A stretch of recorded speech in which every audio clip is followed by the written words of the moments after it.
ಹೊರ ರಾಜ್ಯ ನೋಂದಣಿ ಮಾಡಿಸಿಕೊಂಡು ತೆರಿಗೆ ಪಾವತಿಸದೆ ಓಡಾಡ್ತಾ ಇದ್ದ ವಾಹನಗಳಿಗೆ ಆರ್ಟಿಒ ಇಲಾಖೆ ಬಿಸಿ ಮುಟ್ಟಿಸಿದೆ. ಇಂದು ನಡೆದ ಕಾರ್ಯಾಚರಣೆಯಲ್ಲಿ 200ಕ್ಕೂ ಹೆಚ್ಚು ಕಾರುಗಳನ್ನು ಜಪ್ತಿ ಮಾಡಿರೋ ಅಧಿಕಾರಿಗಳು ಬರೋಬ್ಬರಿ 3 ಕೋಟಿ ರೂಪಾಯಿ ದಂಡ ವಸೂಲಿ ಮಾಡಿದ್ದಾರೆ. ಇದರ ನಡುವೆನೇ ಅನಧಿಕೃತವಾಗಿ ಓಡಾಡ್ತಾ ಇದ್ದ ಬೈಕ್ ಟ್ಯಾಕ್ಸಿ ಚಾಲಕ ಅಧಿಕಾರಿಗಳ ಕಾರ್ಯಾಚರಣೆಯಿಂದ ತಪ್ಪಿಸಿಕೊಳ್ಳೋಕೆ ಹೋಗಿ ಬೈಕ್ನಿಂದ ಬಿದ್ದು ತಗಲಾಕೊಂಡ ಘಟನೆ ಕೆಆರ್ಪುರಂ ಬಳಿ ನಡೆದಿದೆ. ಸಿಲಿಕಾನ್ ಸಿಟಿಯಲ್ಲಿ ಆರ್ಟಿಒ ಅಧಿಕಾರಿಗಳ ಮೆಗಾ ಆಪರೇಷನ್. ಆರ್ಟಿಒ ಅಧಿಕಾರಿಗಳಿಂದ ತಪ್ಪಿಸಿಕೊಳ್ಳಲು ಹೋಗಿ ಬಿತ್ತು ಬೈಕ್.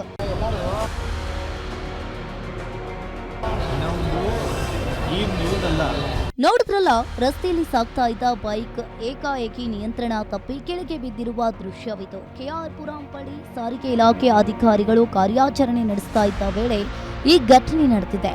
ಅನ್ಯ ರಾಜ್ಯದ ವಾಹನಗಳ ತಪಾಸಣೆ ಜೊತೆಗೆ ಅನಧಿಕೃತ ಬೈಕ್ ಟ್ಯಾಕ್ಸಿಗಳ ವಿರುದ್ಧ ಅಧಿಕಾರಿಗಳು ಕಾರ್ಯಾಚರಣೆಯನ್ನು ನಡೆಸ್ತಾ ಇದ್ದ ವೇಳೆ ಈ ಘಟನೆ ನಡೆದಿದೆ.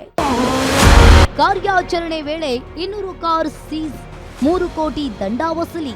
ಬೆಂಗಳೂರು ಸೇರಿದಂತೆ ಹಲವು ಕಡೆಗಳಲ್ಲಿ ಕಳೆದ 10 ದಿನಗಳಿಂದ ಬೇರೆ ರಾಜ್ಯದಲ್ಲಿ ರಿಜಿಸ್ಟ್ರೇಷನ್ ಮಾಡಿಸಿಕೊಂಡು ರಾಜ್ಯದಲ್ಲಿ ತೆರಿಗೆ ಕಟ್ಟದೆ ಓಡಾಡ್ತಾ ಇದ್ದ ವಾಹನಗಳ ವಿರುದ್ಧ ಆರ್ಟಿಒ ಕಾರ್ಯಾಚರಣೆಗೆ ಇಳಿದಿತ್ತು.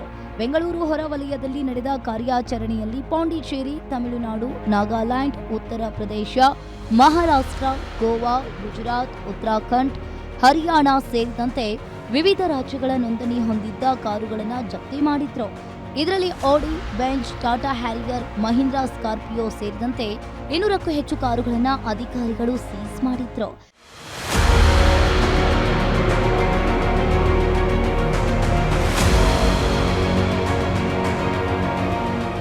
ಇಂದಿನ ಕಾರ್ಯಾಚರಣೆಯಲ್ಲಿ ಸುಮಾರು 3 ಕೋಟಿಯನ್ನ ದಂಡದ ರೂಪದಲ್ಲಿ ಅಧಿಕಾರಿಗಳು ವಸೂಲಿ ಮಾಡಿದ್ದಾರೆ.